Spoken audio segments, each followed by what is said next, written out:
Film ini diawali dengan kisah Halloween pada tahun 2019 yang lalu. Atau setahun sejak kejadian Michael Myers diamuk masa pada kejadian waktu itu. Lalu diperlihatkan seorang pemuda yang naik sepeda sedang pergi ke tempat kerja. Dari keluarga kaya, siapa lagi dia, ya pasti bernama sebut saja Corey ya teman-teman. Lalu si nyonya yang sok cantik memperkenalkan Jeremy kepada Corey, anak tunggal satu-satunya yang cukup nakal. Karena sebentar lagi mereka berdua akan pergi ke acara reunian keluarga orang-orang kaya khususnya. Singkat waktu saja ketika keluarga Jeremy telah pergi, Corey yang sedang asik menonton televisi pun menyuruh Jeremy untuk segera tidur. Karena dia pengen sendiri. Karena dibakotin oleh bocil anak SD, dan sok keras, Corey yang pendiam pun memilih untuk pergi ke dapur meninggalkan anak kecil tersebut. Saat sedang ingin mengambil minuman yang mau ia pilih di kulkas, tiba-tiba terdengar suara yang cukup bising di sana, sehingga Corey memutuskan untuk pergi mengecek si bocil. Tapi malahan rumah yang berantakan, dan bocilnya entah pergi kemana. Karena keseringan nonton film horor, akhirnya Corey pun agak takut, dan ia pun malah dikerjai oleh bocil dan dikunci di luar. Sehingga ia pun terus panik. Tapi si Corey mencoba untuk meminta maaf pada bocil itu, tapi bocil itu terus mengunci pintu dan ngebacot. Akhirnya Corey pun marah kepada Jeremy dan membuat pintu yang ia tendang mengenai wajah Jeremy yang langsung melompat indah dari lantai 3 menuju lantai 1. Sehingga keluarga Jeremy yang barusan datang pun melihat kejadian mengerikan tersebut.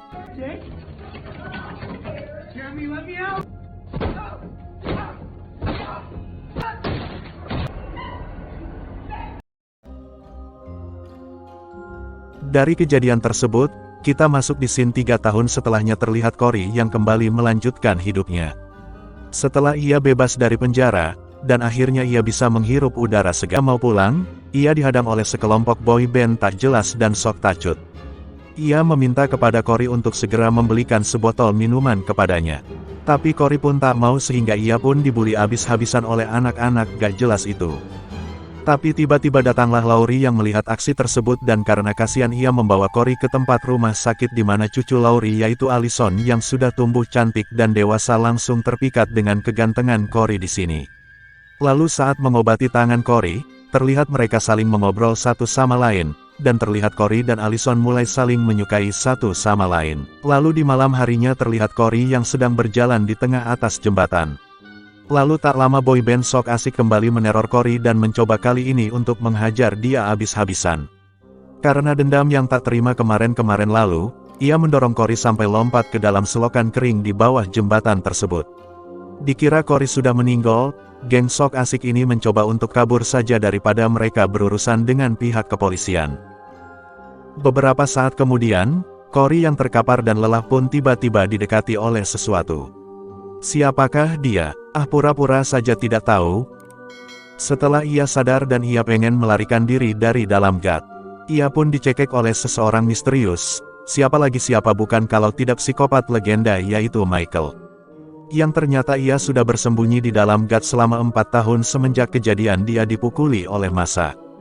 Seakan psikopat merasakan aura tersembunyi dalam diri Corey, akhirnya ia pun melepaskan Corey begitu saja dan Corey yang ketakutan pun langsung keluar.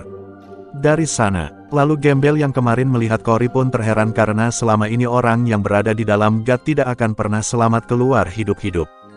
Dari dalam gat, kata Gembel tersebut, tapi Anda beruntung sekali kata si Gembel kepada Corey. Singkat waktu setelah ia keluar hidup-hidup dari dalam gat, ia kembali menemui Allison dengan tingkah dan gelagat yang sudah aneh. Tak seperti biasanya, ia menjadi lebih berani dan juga pastinya barbar. Tanpa basa-basi lagi ia langsung menagih jatah gabrut yang pernah Allison tawarkan kepada dirinya.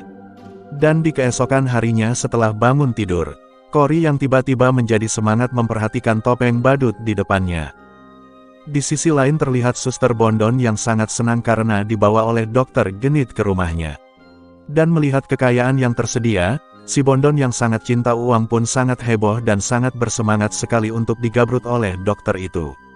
Apalagi setelah si dokter menawarkan minuman fermentasi peninggalan Ramses III. Namun sebelum melakukan ritual seperti biasa, si Bondon meminta izin untuk mandi segar bugar dulu. Sebelum melakukan itu. Namun saat si Bondon akan mandi ritual, ia mendengar suara yang asing sehingga ia memutuskan untuk pergi keluar. Dan ternyata ia sangat kaget karena pacar dokternya telah meninggal akibat dicucuk-cucuk gratis oleh Cory.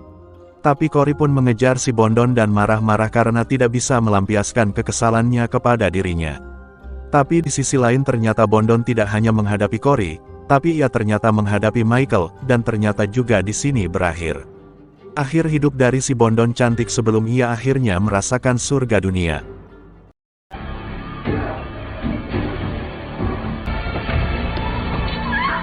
Singkat waktu saja akhirnya malam Halloween pun tiba, sudah waktunya. Terlihat Allison yang akan pergi bersama Cory untuk pergi minggat selama-lamanya meninggalkan nenek tercintanya itu. Tapi di sini Laurie menjelaskan kepada cucunya itu bahwa pacarnya Cory bukan yang sekarang, karena ia telah dirasuki jiwa dari Michael.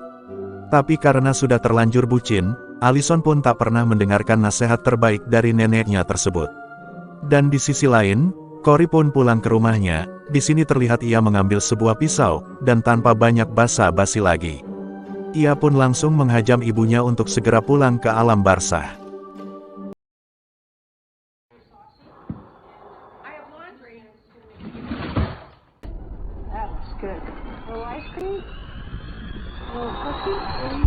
Di lain sisi ternyata Allison sedang duduk manis menunggu Cory yang tak kunjung datang. Dan saat ini neneknya Laurie menelepon Allison dan meminta maaf kepadanya. Ia memohon kepada cucunya agar tidak meninggalkannya sendiri di kota terkutuk ini. Dan karena cucunya sudah tak peduli dengannya, ia pun akhirnya depresi hidup, dan bingung entah mau ngapain. Karena sudah tidak ada lagi siapa-siapa lagi yang ia punya di dunia ini, apalagi semenjak kejadian Karen mamanya Allison telah meninggal dunia. Akibat ulah dari Michael. Dan ketika ia sedang ingin sendiri dan terdiam, tiba-tiba Cory masuk dan ingin membunuhnya. Tapi semua itu sudah terbaca karena nenek legend ini sudah mengetahui bahwa Cory ingin sekali untuk membunuh dirinya. Dan karena ilmunya tidak sebanding dengan nenek legend tersebut, akhirnya Cory pun ripuh dari atas tangga dan sedang sekarat. Dan dalam keadaan yang sudah ripuh karena mulai kehabisan tenaga, Laurie pun bingung dan pasrah karena tidak tahu ia harus berbuat apa lagi. Dan ia pun kaget sama sekali, karena tiba-tiba pintu di dalam rumahnya sudah terbuka lebar begitu saja. Dan di sini Michael yang melihat bahwa muridnya sudah tidak berguna, ia pun lebih baik mengakhiri hidup Cory daripada menjadi murid yang tidak berguna. Bahwa saudara psikopatnya datang, ia bersiap-siap untuk melakukan adu mekanik. Sementara di lain sisi, Allison yang mengetahui bahwa stasiun radio terbakar mencoba untuk kembali ke rumah dan benar ternyata omongan dari si nenek kepada dirinya. Dan setelah telepon neneknya tidak diangkat, ia memutuskan untuk kembali ke rumah neneknya itu.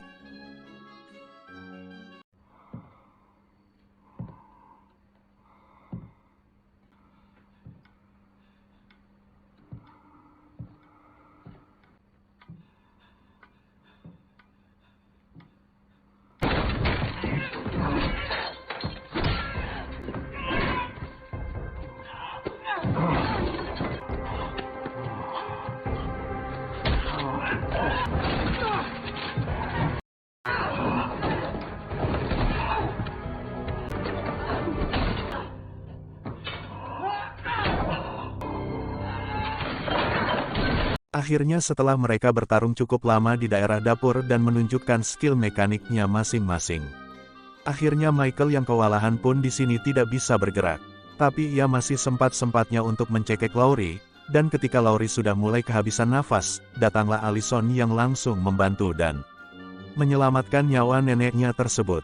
Lalu setelah melakukan itu semua, Allison pun mengizinkan sang nenek untuk menguras habis tubuh dari psikopat ini. Di saat itu pula Hawkins dan skuad polisi berdatangan masuk ke dalam rumah Laurie. Tapi Allison berkata kepada Hawkins, ini masih belum cukup. Lalu Hawkins dan anak buahnya menggantung badan Michael di atas mobil polisi untuk dibawa ke dalam suatu tempat. Akhirnya teror psikopat Michael yang sudah meneror kurang lebih 40 tahunan berakhir dengan sangat tragis dan disaksikan oleh warga setempat.